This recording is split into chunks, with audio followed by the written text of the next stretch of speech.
Добрый день, дорогие друзья! Этот год для нас всех очень знаменателен и хорошими событиями, и плохими. В историю этот год войдет не только как такой страшный год, пандемия коронавируса, но и тем, что он ознаменован славными датами. Одна из них – 75-летие Великой Победы. Для всего нашего народа память о войне священна, и когда мы говорим о войне, мы привыкли говорить о подвигах, о героизме народа. А ведь у войны была очень страшная такая сторона. Когда мы говорим о войне, не надо забывать о тех, кто оставался в тылу. Ведь война принесла еще и горькое вдовство, безнадежное сиротство, неустроенную жизнь. И сегодня у нас в гостях Венера Хучатовна Валиахметова в девичестве Хабибулина. Это женщина из числа тех, кому в свое время пришлось ждать с фронта. Миллионы женщин ждали с фронтов своих мужей, сыновей, братьев. Венера Хучатовна ждала своего папу. Венера Хучатовна, здравствуйте. Здравствуйте. Расскажите, пожалуйста, о своем папе. Мы жили на севере, в городе Салихарде. Бабушка, тетя и мама. Папу забрали в 40, в каком году, не помню. Забрали на войну, и я тогда была девочкой, совершенно, лет, наверное, 4, примерно так. Он вел меня за руки, это я хорошо помню, а сестру нес на руках. Но с того времени прошло очень много лет. Ответа-привета не было. Потом приходили вот такие вот бумажки. Ну, они сейчас уже такие страшные. Это бумага датирована 1943 годом, справка из армейского полевого госпиталя. И вот 44-го года. Из медсанбата. Да. То есть, видимо, на излечении, да? Наверное, да. Раненый был? Наверное, раненый был. 44-й год. Вот. Пенсию нам не давали, потому что тетя, которая воспитывала нас, опекунство не брала, поэтому пенсию не давали. Вот жили мы на эту пенсию 16 тысяч. 16 рублей. Ну тогда 16 тысяч, сейчас это современные 16 рублей. Нет, 16 рублей. Рублей это было. Вот, это я хочу показать, если можно. Вот мой папа.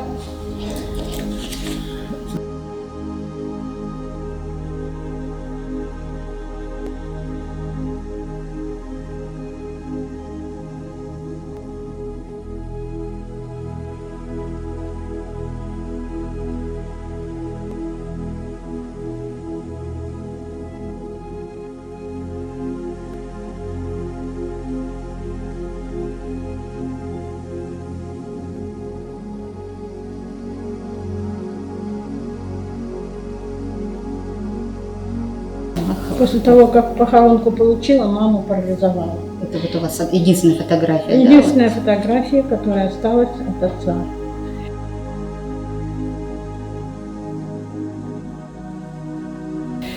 Да? Какая-то есть магия в старых фотографиях, да? Они как-то так вот, на них то изображены с каким-то вот, как вопрошают нас о чем-то, что-то спрашивают, что-то мы им должны как будто бы. И вот отец. Это вот копия, да? Да, вот с этих это мы с этой фотографии сняли. И долго очень искали, хотели найти, но найти так и не могли. Благодаря вот вашего чуткого руководства, я думаю, что мы все-таки узнаем, где он захоронен.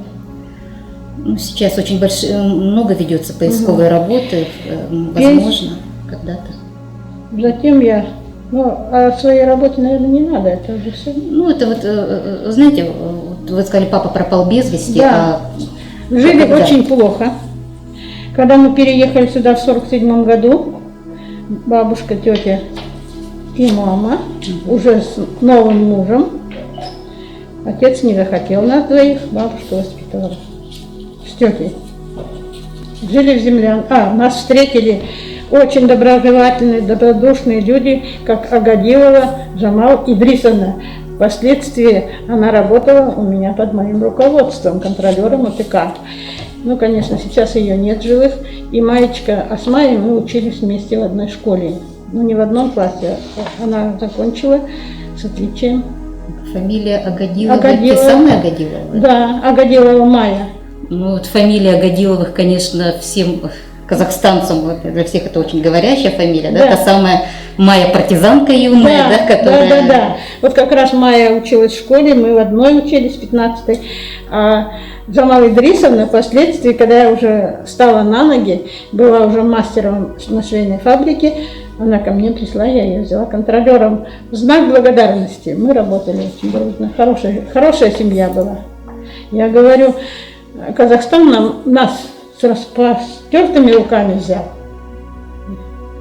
и приютил, а впоследствии я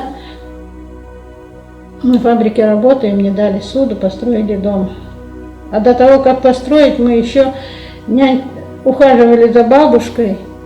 Как же ее фамилию забыла?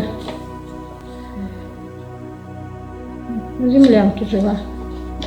Тоже. Просто вот, знаете, я вас сейчас слушаю, и вот что все-таки хочется сказать, да, вот времена были сложные, вот это, и люди все равно сохраняли вот эту вот доброту.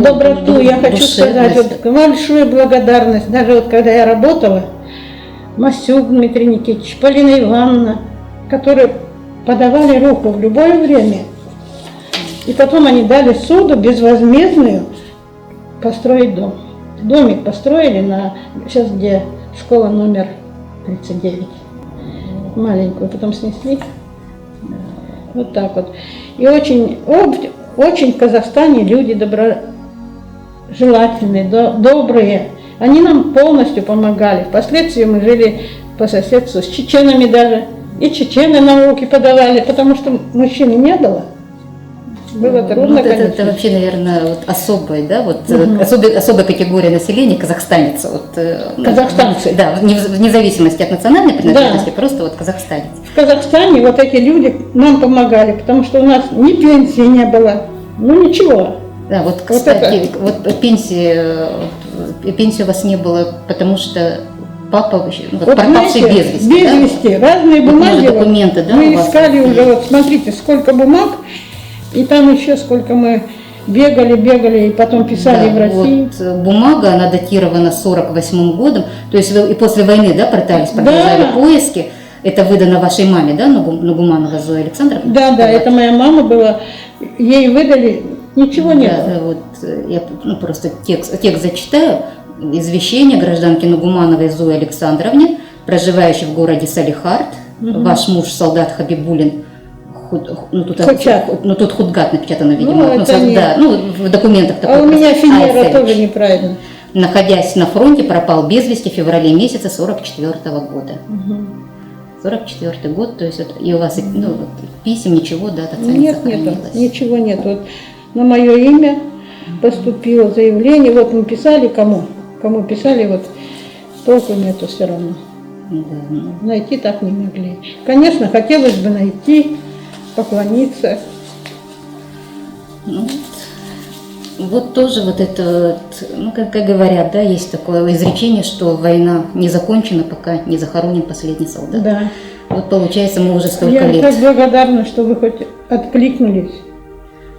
Медик-санитарный батальон. Вот он, видно, там лежал, да? Ну, наверное, был, скорее всего, раненый, находился на излечении. Ну, и полевой вот, да, это уже из госпиталя. Ну, обычно... Это в 43-м году, это он раньше. Ага, ну, это, наверное, знаете, даже он несколько раз был ранен. Ну, я так предполагаю, потому что вот из госпиталя, из медсанбата, вот медсанбат там вроде бы обычно, у кого не тяжелое ранение, 113-й. 113-й медико-санитарный батальон. Да, а здесь? А это армейский полевой госпиталь номер 1346. Все равно эти бумаги, наверное, пока надо сохранить, да? Ну, конечно, но знаете, это, я думаю, что они цены даже вот просто как, ну вот это из того времени. Ну, я вот своим внукам говорю, конечно. У меня внучка, внук, показываю всегда. Но эта внучка у меня занималась, но никак до конца не могла довести, говорит, потому что никто не берет. Ямало-Ненецкий округ, Приуральский район, Щучье. Они занимались пушниной, вот родители. А немцы нас кормили. Вот народный комиссар, это вот как раз ответ на запрос, да, тоже вот, ну, очевидно, вот в конверт, наверное, было вложено, вот так вот. ответ пришел, конечно, ну, тоже, да, это у нас тоже 43-м годом датирован документ, но это тоже вот целый исторический источник, Да. и Хабибулин. Хабибулин. Куча. Айсович, да? Айсович, ага. Айсович в списках убитых, умерших от ран и пропавших без вести не зарегистрирован, но это было в 43-м году. А потом в 44-м вот опять А в 44-м уже пришло, что Да. он пропал без вести. пропал без вести. Ну вот, Конечно, хотелось бы, чтобы поклониться земле, праху. ну, конечно, искренне такое желание, ну, хочется верить. Мы тоже вместе с вами надеемся, что это произойдет. И, Ну, а мама замуж вышла и нарожала там кучу детей. Отчим не захотел меня воспитывала, тетя вот эта вот. Вот эта тетя меня воспитывала. Вот она. А это мама. красивая женщина. Ну, Ну, это вот, ваша мама долго, да, еще потом? Вот, она, да, знаете, умерла когда? Ей когда 100 было лет, 99, как 100 хоронили.